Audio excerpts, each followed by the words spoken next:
I'm happy to be welcoming today Assemblymember David Alvarez. David Alvarez, our Assembly member, was elected to the California State Assembly in June of 2022 to represent the 80th Assembly District. Assemblymember Alvarez is the proud son of Mexican immigrants, and he is the youngest of six. His father was a farm worker and a janitor, and his mother was a fast food worker. And he is the first in his family to receive a college education, receiving a BA with distinction in psychology from San Diego State University. Great minds think alike. I was also a psychology major in undergrad, assembly member, so thrilled to hear your educational background and share that. Assemblymember Alvarez serves as the chair of the Assembly Budget Subcommittee on Education Finance. He also serves on the Select Committee on California-Mexico Binational Affairs. And just a couple of highlights during his time in office, Assemblymember Alvarez has supported historic investments in both K-12 and in higher education. He has worked hard and collaborated with partners to increase childcare funding. He's also prioritized economic relief for working families. And last thing I'll say, kudos to him for the investments the assembly member has made in housing and really critical infrastructure improvements. So with that, Assemblymember Alvarez, I welcome, first of all, and I would be happy to hand it over to you for some introductory remarks, and then I will rejoin you in about 5 minutes for a great conversation. Great, thank you.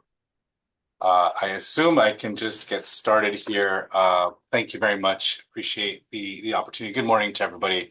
Apologize for the few minutes of delay. Have the wrong link here, but thank you all for the opportunity to share with you a little bit about state of affairs with the budget, which this couldn't have been timed any better. Obviously, with the legislative budget being put forward and I believe now in print and available, sort of a framework of what we in the legislature believe should be priorities when it comes to education, which is the pipeline that produces our future workforce. And so thank you again for opportunity to share a little bit of that, and certainly want to leave more room for questions. That way, I think get to better understand some of your main concerns and what you want to focus on. But certainly, as chair of the Assembly Subcommittee on Education Finance, which is our TK through 12 system in our higher education community college system, one of the main concerns is ensuring that we fund our education system in a way that can be stabilized and that is fiscally responsible to the realities of California, so that we are utilizing the dollars. And I really take this to heart, the hard-earned dollars that the taxpayers send to Sacramento in the best way, in order to ensure that we are meeting really their desires and their hopes and aspirations as Californians, which is to make sure that we have an educated workforce, prepared workforce, and the pathways for our future to be able to continue to grow our state's economy. And I want to acknowledge that I truly believe this, and I've said this in our committee hearings before. We have the fifth largest economy, fourth now, I guess. But the economy that we have is really based on the success of the investments that we decided to make in education, whether it was Proposition 98 to protect K through 12 education, so that it isn't as subject to the swings of the highs and lows of budgets, try to stabilize that, which I think is important, but also the investments we made just generally in higher education. And certainly the master plan was important for that. We are now, I believe, I've been talking to a lot of my colleagues, including literally walking into this meeting, about what that can look like into the future. But we must acknowledge that thinking about how these investments could make a difference, have made a difference. And that is why we are talking about the economy as productive and as successful as we have in California. So because of those reasons, it was my intent in our budget hearings to bring forward all proposals and really analyze them and try to understand why we're doing what we're doing. Just because we're doing something doesn't mean that we're doing it the best or that we should just continue to do it for no other reason.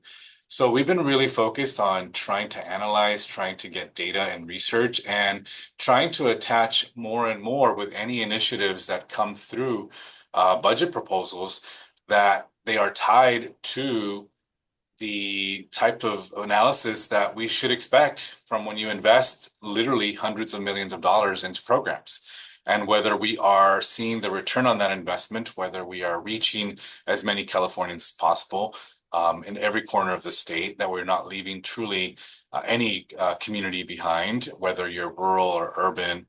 We all have our unique challenges, but the point being, we need to make sure that the dollars that we are spent are being spent wisely. And so that's been my approach. If you've followed any of the work that we've done in this committee this year, and obviously last year in my first year, we've been really focused on ensuring that's how we make decisions. And so what you're seeing, I think, in this budget that the legislature has agreed upon, and that now goes to negotiations with the governor, because I'm assuming some of the issues that we've raised and some of the programs that we've either decided to fund or to not fund per his May revision proposal. There might be some thoughts about that, but really focused on the stability. I think that's the main focus. The Proposition 98 and the education funding for K through 12, the stabilization account, which is sort of our emergency fund, gets completely drained in the governor's proposal. We are putting forward a proposal that we think is a little bit more responsible for the future, because we think that unfortunately economic times will continue to be uncertain. And so we need to find a way to put more funds into essentially a reserve to be able to be used. And so our budget is crafted with prioritizing that, making sure that we again keeps the cost of living that all of our districts are facing, the costs that they face with their staff is real. And so making sure that we have a COLA that is as appropriate as possible is something else that we value. And then this year, recognizing that transitional kindergarten becomes universal and really available to everyone, and how do we fund that the right way? And we bring it into the pot of funding that is going to be now the ongoing funding for education. We've done that in this budget. And then on the higher education side, and I'll stop there, we've made sure that we reduce the number of the number of cuts to the UC and CSU system. I think we successfully did that in the May revision. Our aim is to continue to do that with the budget that's proposed, acknowledging, and I know the LAO will make sure to point out that this is essentially a deferral of that payment, and there are some other deferrals there, but trying to keep our institutions, which again provide that workforce development and the pipeline for our future workforce, as whole as possible, including our community colleges. So that was the way we approach our education budget, which is obviously the one I'm most familiar component of the budget I'm most familiar with, and hoping that we create that stabilization, that stability for the long term. So with that, I'll open it up, and thank you again. Thank you so much, Assemblymember. We, again, acknowledging how much is going on in your world, everyone's world on this call. We appreciate you taking the time. You raised a lot of really important themes in your introductory remarks. I thank you for those. And I definitely look forward to diving a little bit deeper in our conversation, which also includes some questions from folks who are on the call today, who included questions for you when they registered. So I want to dive into those, but I do have to acknowledge, certainly what is central for Californians, for Angelenos, the current situation in LA just really continues to be a big, central, life-altering focus for many individuals, families, organizations, students, workers. We talked a little bit about it at the top of the call, but just wanted to invite you to share perhaps a little bit of your insights on what state leaders are prioritizing during such trying times.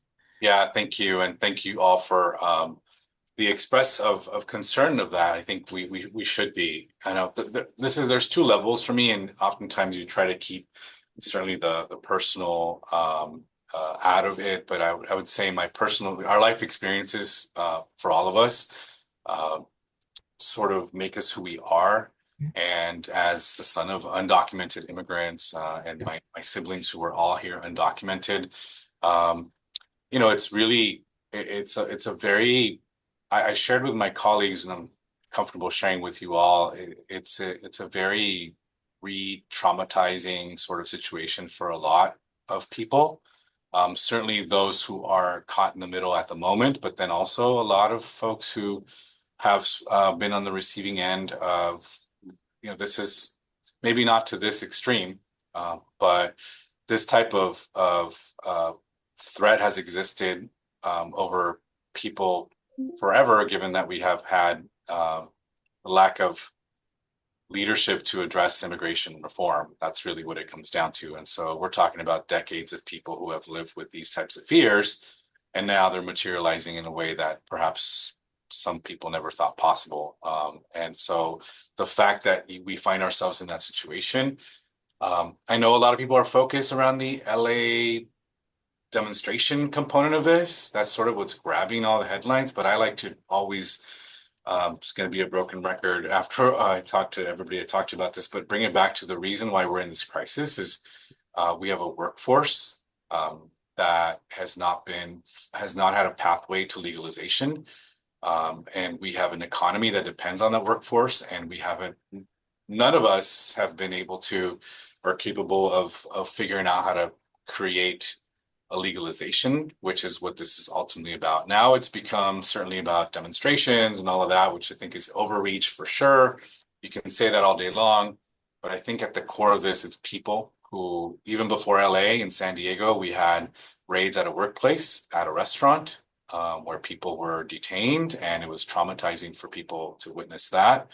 And I want to just uplift that that's happening throughout the state. I'm hearing from virtually all my colleagues who are saying that in their corner of the state, they're seeing this happen as well. And so I don't want to lose sight of that, because that's really what is the most concerning. And I think there was ever a moment for people in industry and in all sectors of our economy to say we've got to find a pathway forward for our workers, because that's who's being really threatened and they're going after the most at the moment. Then this should be it. Thank you. Thank you. Absolutely. Unite LA is certainly in partnership with a lot of our fellow community-based organizations and nonprofits. And I thank you for sharing not only your positional take, but also your personal history. Thank you for sharing that, Assembly Member. Um, I will say on the budget, it certainly is no secret, right? I mean, as you referenced in your opening remarks, that this is shaping up to be a difficult year for California's budget. And, with your leadership role as chair of the Assembly Budget Subcommittee on Education Finance, again, you touched on this in your opening comments, but would love to hear more reactions specifically to the legislature's budget agreement that came out yesterday. As you mentioned, the timing couldn't be better. But just maybe any insights as to how they shaped their priorities, um, given the ecosystem, the constraints that we have in our world right now. Yeah, I think so. The education funding on the K-12 and community college, because of Proposition 98, is generally in a much more favorable position than the rest of the budget. And that's just because of 98 itself and that, voter initiative that protects funding, but also because of previous action and commitments that were made towards education. So of all of the different things that we fund in the state, that's probably what is in best shape because of those reasons that I just mentioned. Higher education finds itself in the general fund. It's not protected by Proposition 98 or any of the actions we've taken in the past to do that. And so it finds itself competing with all the other interests that are funded by the general fund, which is essentially the rest of state government, which includes everything from corrections to our Medi-Cal program to our healthcare for indigent housing programs, which were zeroed out by the governor's proposal, which the legislature now also puts back in some funding for housing. You know, those things all matter. And so the competition among all those important things is what sort of creates it difficult for the higher education component of it. But there are I think our approach is, again, how do we stabilize and how are we funding programs that are actually going to produce results, which results should be student success at the K through 12 level, and ultimately, creating a prepared workforce for the future. That's, if we're not talking about a prepared workforce for the future as part of education, we're not doing our job in talking about education, because that's really what this is around. And so there's some small things that I think I'll just call out as specific details that I think are interesting. You know, there was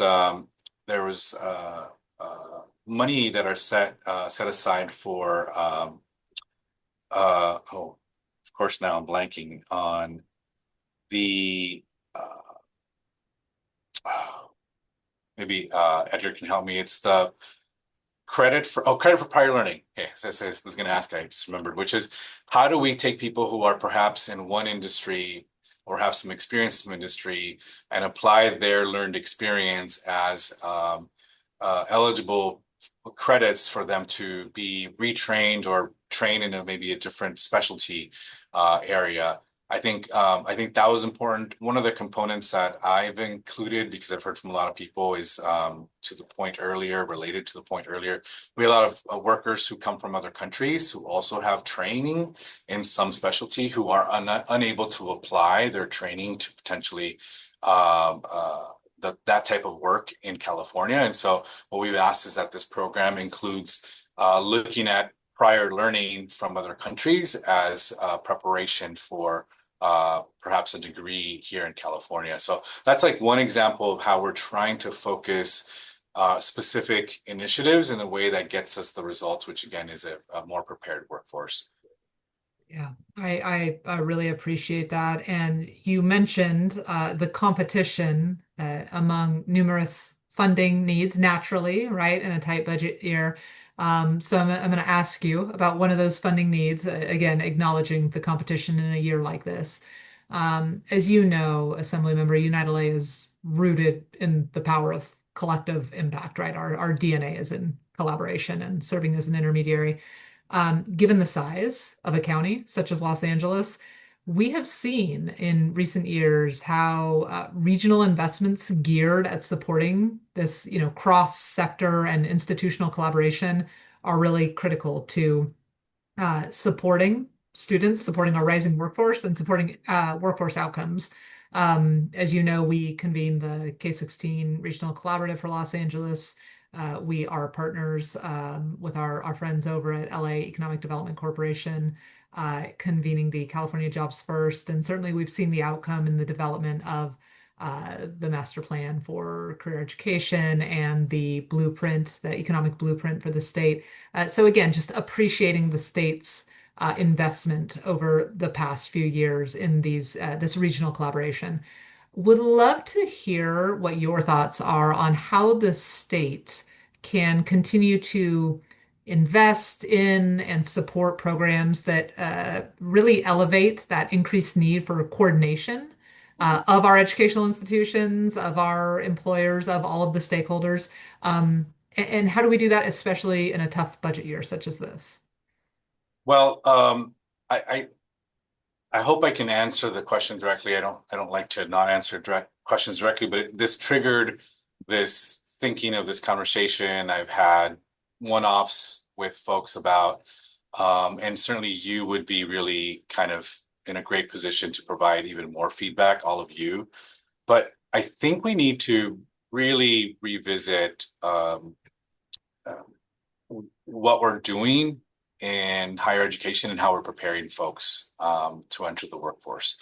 And by that, I mean, I think we need to get much more smart about utilizing our community colleges. I was not a community college student. I had a couple of summer courses, but certainly in this role, as I've been exposed and learned more about what our community colleges are doing, they are a tremendous, incredible, valuable asset to workforce development in California. It is where, as we see the economy retract a little bit, and folks usually go and seek opportunities to retrain or learn new skill sets, it should be at the center of it. And so I think valuing our community colleges more. I think we have college deserts in the state where people don't have access. Certainly LA is not necessarily one, or San Diego very much. But there are regions of the state where people don't have access to, for example, if a bachelor's degree is required, our community colleges can really fulfill, I think, a hole that exists in our state. I also think more direct partnerships between institutions, so articulation agreements between community college, between really high schools to community college to four-year institutions should be more of the norm, and not these sort of one-off exemplary programs that exist. I think that we probably should have a conversation about prepared accelerated type of programs that don't necessarily require strictly 4 years of a college or a university, education. Why is everything 4 years? There are some folks who probably can be prepared and ready in the different sectors. So analyzing by sector and by industries, to be able to go to the workforce with less than strictly you have to do 4 years and X number of units, otherwise you're not eligible for a bachelor's.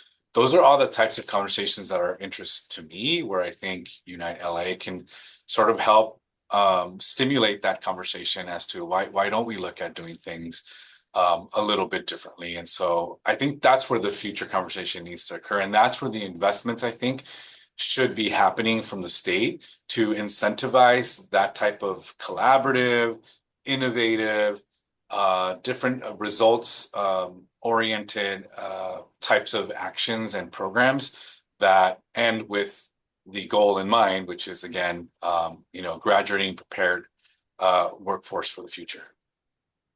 You for that, and I want to echo your celebration of our community colleges. Just personal note, I live in LA now, but I grew up in Santa Cruz and took classes at Cabrillo Community College, which is a fantastic institution. And as you know, Unite LA was co-founded by the LA Community College District. We actually had former LACCD Chancellor Dr. Francisco Rodriguez as our board chair for the past 4 years. Unite LA is now pleased that the new LACCD Chancellor Rahman has also joined our board. So just certainly, I join you in celebrating our community colleges. Transitioning to some federal considerations, California is certainly navigating many potentially devastating unknowns stemming from appropriation discussions at the federal level.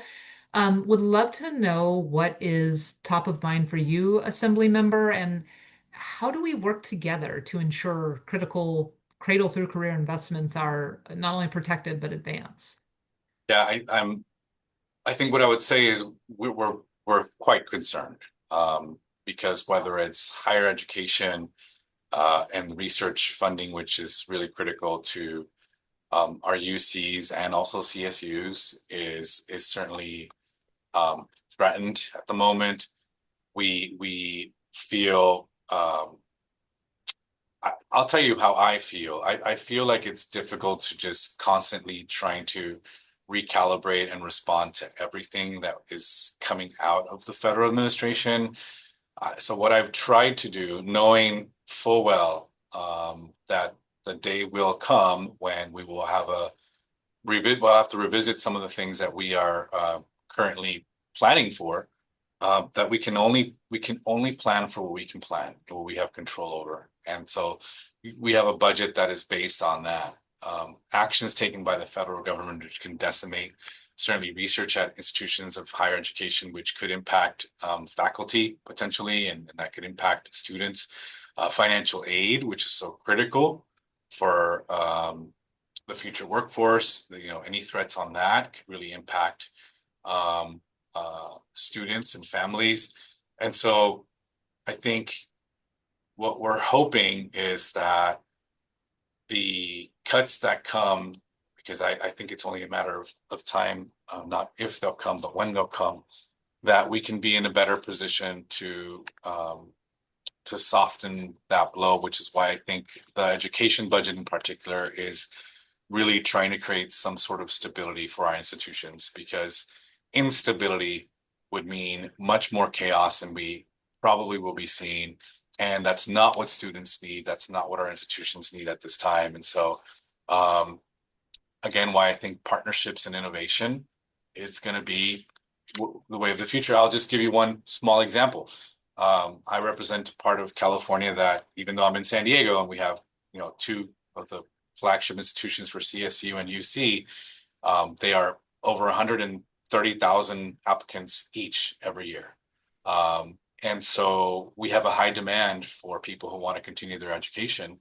Our community colleges, both the ones I have in my district, are over enrolled. There's more enrollment than there is funding provided to the colleges to educate those students. And so I think we need to be focused on doing things differently. So back in my district, we're talking about pathways and articulation agreements, but not through building a new university or a new campus, but literally bringing together our community colleges with the UC, with the CSUs, and finding ways that we can just work collaboratively. That's, I think, what we're going to have to do in the next few years until we have more stability from the federal government. Well, thank you. And um, as we talk about the education and workforce development continuum, of course, it spans institutions of education and employers, businesses, among other stakeholders. I think, as you know, Assemblymember at United Way, we partner with numerous direct businesses, but also a lot of business organizations in the shared pursuit of equitable economic mobility. So we certainly believe that the business community should have, seats at the table when shaping and informing policies that will strengthen our future workforce and our economy. And I agree. One example I'll give is, as we were looking to this, how do we provide more access to education in my district? What we did is we partnered with literally all the business groups we could find to help us do an assessment on workforce needs. Again, in my mind, you can't talk education if you're not talking about workforce. And if you don't understand what the workforce needs are, how do you provide the educational pathways that are needed in order to fulfill those needs? And so we have this great report. It's called the Uni Report. It is very focused on what are the jobs that currently exist that don't have a workforce, don't have a prepared workforce. What are the jobs that we see in the near-term future?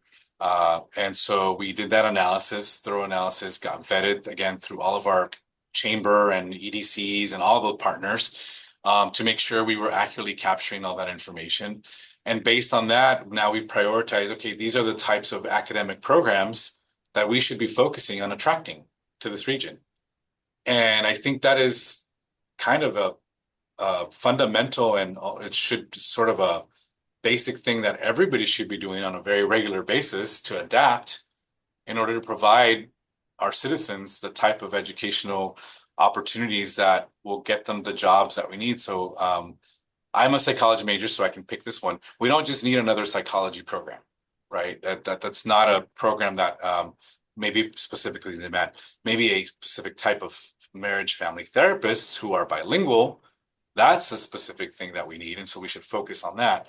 But I think when we talk about workforce development, we need to make sure we're talking to all the institutions, that they're literally part of the table, discussing what the needs are, and then finding those collaborative with industry, those collaborative type of relationships and programs to produce that workforce. That is something that should be more standard than I think it is in our education sector. Absolutely. And cheers on the psychology major. I was as well. Yeah, I agree. Thank you for your leadership in engaging business. And I know we're getting close to time, but two more just super quick questions. We have been really proud to see business leaders advocating and strong support for childcare and preschool programs. It's reflected in a recent business support letter we shared with state leadership on increasing reimbursement rates. And just, I heard you reference COLA in your opening remarks and would love to just raise it back up for 30 seconds. I know our childcare and early learning community is currently advocating for a COLA that is not in the budget this year. And I want to thank you and Assemblymember Jackson for championing our educators. How likely do you believe it is that COLA could end up being included in the final budget? So my understanding, and it's certainly Dr. Jackson's expertise, and I try not to jump into the issues that some of my colleagues are working more closely on, but from my understanding is that the hope is that the rate, comes forward, which would then, I assume, include appropriate COLAs and compensation. And so I think that's what the expectation is. But to be honest, I haven't checked with him on this, given the latest iteration of the budget proposal. Completely understand. And if you have in your last minute, I'll close with this question. What advice or guidance do you have for advocates to elevate items within the budget this year? I this year, but always, I think especially in difficult times, though, we want to see specifics, right? So just save this for the sake of saving it, I think is challenging. Or increase funding for this just because we think there's a need. I think more data-driven decisions are happening, certainly in the assembly. Our leadership is very focused on making data-driven decisions that are based also in outcomes. And so you're gonna have a bigger audience, and certainly people's ears will perk up when you start talking about specifics, about how a specific program makes a difference, and it's delivering results. That second part is really, really important. And so I always value when folks do that. And then the other thing that I would say is leveraging or partnership, or innovating, but leveraging is really what is most valuable in times like this. Absolutely. Well, Assembly Member, I know you have given us generously a half an hour of your very busy schedule. So I want to thank you very much for being with us today and sharing your thoughts. And please, you're welcome back anytime. It would be Thank our you honor all. to have you join us again. Appreciate you. Thank you so much. Look forward to Thank hearing from you. thank you so much. We will be in touch. And with that, colleagues and friends, we are going to turn back to, again, United Way's longtime partner, Edgar Cabral, who is a principal fiscal and policy analyst at the Legislative Analyst Office. So here's where we get to brag on Edgar a little bit. So while at LAO, Edgar has worked on a variety of K-12 issues. This ranges from school finance to school district fiscal oversight, testing, and accountability. In 2013, Edgar co-wrote a brief report that describes California's new local control funding formula. And in January of 2015, Edgar and a colleague published a report that reviews the first year of school districts' local control and accountability plans. So definitely a wealth of knowledge in Edgar's mind. Prior to working on education issues at the LAO, Edgar actually spent 2 years in the office's criminal justice section. He has a BA in sociology from UC Irvine, and an MPP from UC Berkeley. So, Edgar, I'm so grateful. Thank you for being with us for this full hour. And I want to acknowledge appreciation for your willingness to join our webinars for roughly the past decade. So again, thank you for being a long time partner to Unite LA. So, I would like to open it up. You shared some very brief introductory remarks at the top of the call, but I do want to just open again and give you space to talk about, any thoughts on supporting undocumented mixed status families, or any thoughts you may have just, again, acknowledging the current reality in Los Angeles. So let me give you space to open with that. Yeah, thank you. Yeah, I think, yeah, we are all here thinking about what's going on in LA, and I think you all are much closer to it. And so I think recognizing that we're having this conversation is often supposed to be about the budget, but Yeah. there's lots of other things going on. And so uh, I appreciate that and understand that. I think from our from where I am and what we're working on, it has not been as much of a direct effect in terms of like schools. We've had lots of conversations, I think, over the last 6 months plus or so in when it comes to education on some of these issues, less about specifically like what's going on right now over the weekend, but more about how can we make sure that uh, one, that school districts know what the rules are around what they can do to protect their students and families. What is the law saying? So the Attorney General, for example, had put out guidance to school districts about what are the specific rules and requirements around, do you have to let ICE into your school, for example, things like that. So there's been a lot of conversations at the state level about what we can do to make sure that there's clarity across the state about what those expectations are, and then other things that we can best do to support students and make students feel safe. And so I know that that's been a big issue, and it's been a lot of the conversation over the last 6 months or so. I think this is just another example of the ways that what's going on can really put fear in families and really cause um, uh, a lot of, even not just directly for those who are directly affected by what's going on, but as Assemblymember Alvarez said, just kind of the fear that might create amongst the community. And so it's something that I think we are thoughtful of and trying to. There's not as much explicit sort of in the budget directly tied to this, but I think it is something that I think we're all thinking of and trying to think about what we best can do to support students in our public school system and their families.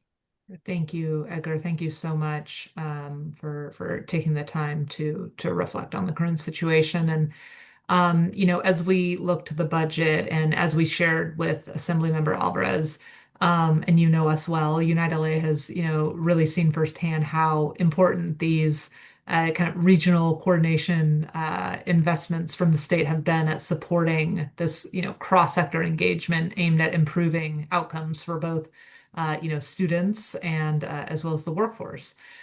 So I also want to ask for your thoughts on how you think the state might be able to continue to invest in and support programs that increase this regional coordination of our educational institutions, especially during a tough budget year such as this. Yeah, I think it's particularly during the more difficult budget times. I think part of us goes back to, our immediate reaction is going back to core program, right? What is our core program? How can we support core program? But then, yeah, what are the changes? Are there things that we should be looking at about what those baseline expectations and requirements are that maybe need to be revisited or reworked or changed? I think at the state level, I would say when it comes to, we have a lot of the, regional coordination grants. There's a number of proposals. If, to be honest, I don't quite remember what the legislature voted on, but the governor had proposals related to improving regional coordination. Um, I think one of the challenges that we have is when it's come and discussed to us, I think the problem feels very amorphous. And so I think for us, one of the things that trying to better understand is a little bit more concretely, what are the barriers that we're seeing? What are those challenges, and what we can do to make them, what can we do so that we don't have to create a K-16 regional collaborative, but the collaboration still occur and things be implemented in a way. And so I think I will say that I think from my perspective and in our conversations we've had with folks, it is just very challenging to get a sense of where are those barriers. They're not always, I don't think from our perspective in looking at it, they are the fiscal issues are the challenge. There are challenges with, how can we get organizations to work well together? Are there some existing barriers that make it more challenging for that coordination to occur? And what can we do to fix that?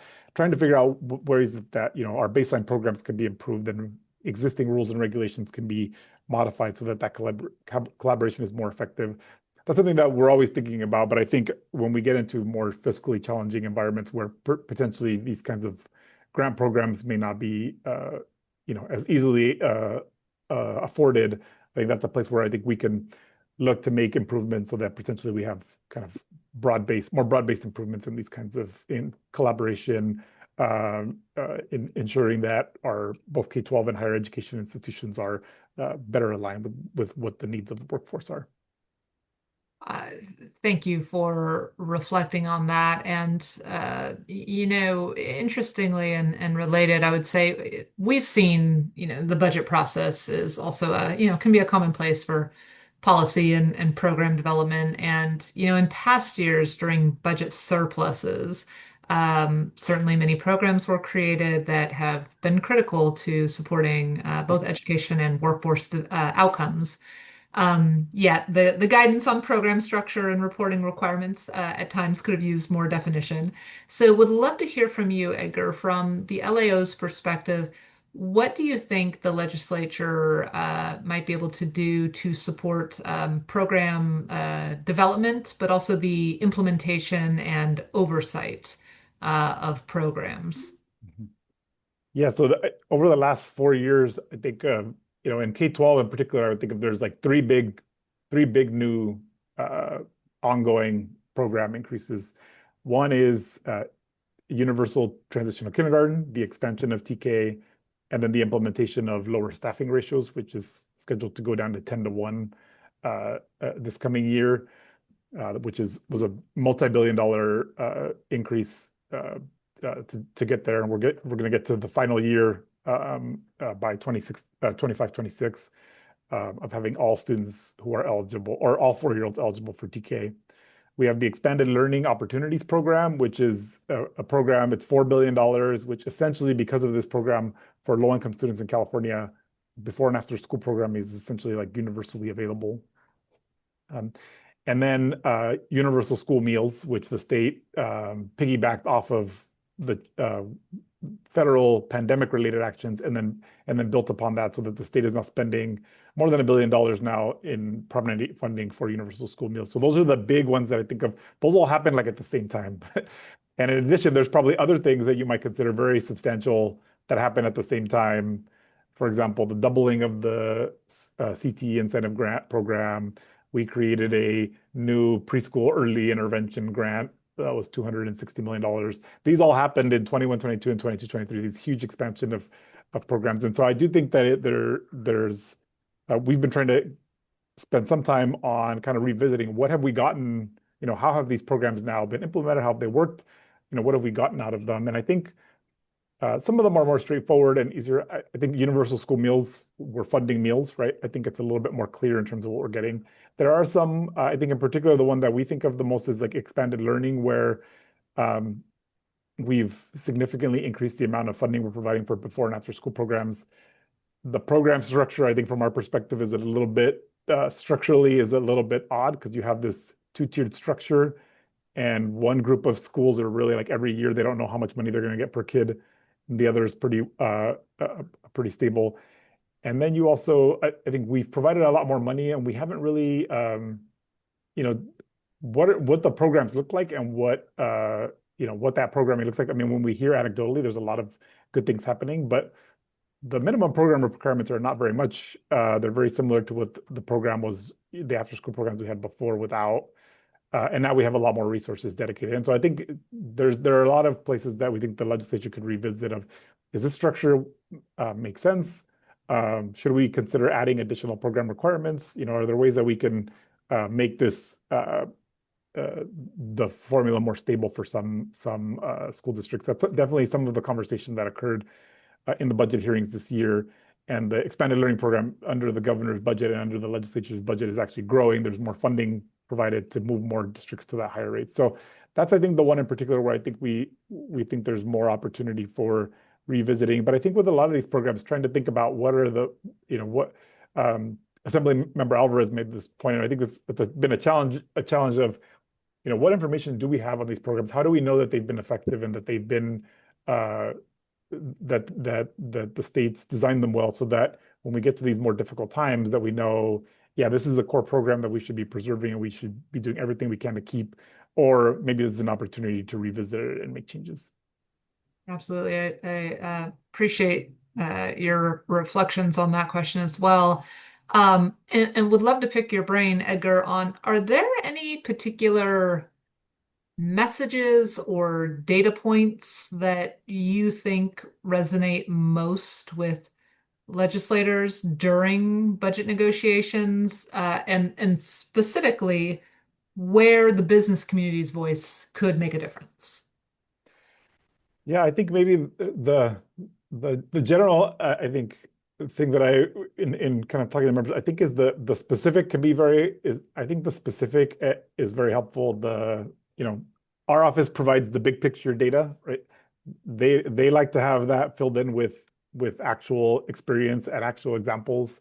So for example, I think the most effective things that we've seen are people being able to say, look, these are the business community in your district has these concerns. This is the very specific ways why, for example, more coordination would be helpful for us, or additional funding for these activities would be helpful. I think that's where we've seen that kind of communication can be very helpful, helping them more concretely understand what the major challenges are of certain policies, or if what the potential improvements can be. I think that can really help fill in, I think, and have in their minds a clearer sense of why certain changes, certain new programming can be helpful. That's, I think, in general, found to be the most kind of what members talk about as being very helpful. Is like, I heard from this person in my district who told me this story about what this issue is going on, and I can see why that's a big problem, and now I just need to fix it. So I think that's maybe more broad, more general, and not just to the business community, but I think that is kind of generally what we hear most from them about what's effective. Thank you. And acknowledging that we are getting close to the end of the hour, I just wanted to kind of come full circle here and make space, as the last question I ask you, to just kind of come back to the ongoing federal actions that are impacting immigrants and mixed status families. Just wanting to know, Edgar, if you want to share any additional comments regarding how California is working to ensure that its budget reflects a commitment to protecting and uplifting these communities, and particular in areas like legal access, workforce training, education, other essential services. I just kind of wanted to come full circle and make that space for you to close on that note. Yeah, and I think this is obviously a big part of the conversation. Big picture, what's going on in the budget, right? Right, is the governor's May revision. We have a bigger budget problem than we did in January, and the major actions. This is outside of the school world, so it's not as much my area of expertise. But the biggest budget solutions that the administration has proposed are reductions related to Medi-Cal and the in-home supportive services program, and a lot of those are specifically related to recent program expansions to provide services to undocumented Californians. And so that is a big part of that budget conversation. I think the legislature has not taken all of those proposals, and that's going to be a big part of those negotiations. Is what do we do regarding those governor proposals and how we can best do so. I think that's